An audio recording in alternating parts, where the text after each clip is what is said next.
Alright guys, welcome back to another trade recap video. This trade was taken today, 23rd, right around the 250 macro. Really shitty price action today, if I'm going to be honest. Absolutely nothing. This was the only trade that I saw the entire day. Ended up being a really solid trade, but as we can see at 9:30 open, all we did today was a slow grind up, creating low resistance liquidity and equal lows. Low resistance liquidity, equal lows, unfilled 15, like absolutely nothing. And then we get to this point. If I'm not mistaken, I feel like there was an SMT somewhere in this, like maybe right here there was an SMT. But besides that, we ended up making a 5-minute breaker block. Well, so I saw that this 5-minute was going to create a breaker block. I was anticipating the breaker block.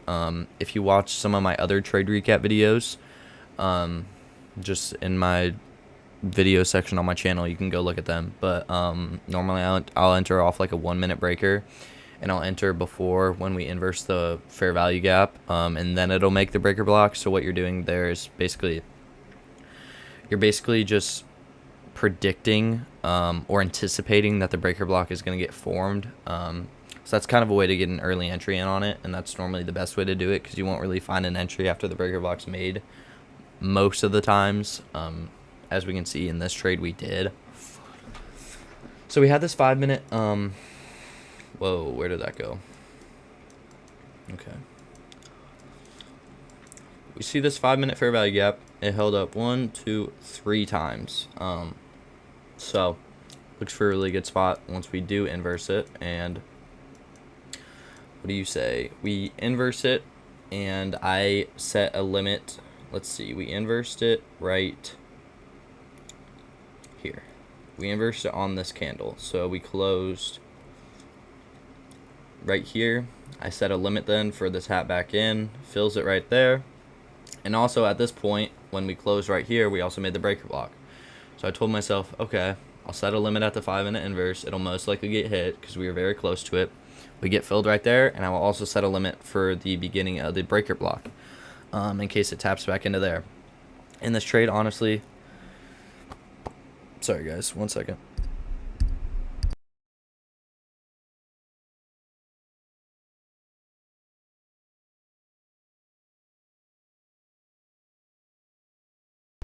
Okay. This trade had really good risk to reward. So it was a super kind of high confluence trade and a trade that I wanted to enter. So we then pushed back into the breaker. We're fully filled at this point. This was our average entry where I got it. We filled the breaker, still closing under the 50% mark, and then we just dump at I guess 3 p.m. open. So yeah, at 3 p.m. we just started dumping, which was really good to see. And we hit our break-even mark, so we're in for 2 contracts. That would have been our break-even, and then we hit TP1. TP1 was still a 1 to 1.5-ish, so pretty good, decent risk to reward right there. Close out, and then as we can see, our TP2, the start of the 15-minute, just gets edged. And then get edged again. And yeah, I have my stops at break-even, but I decided to trail my stops at this point because if it's not going to hit it twice, then I don't know if it's really going to hit it.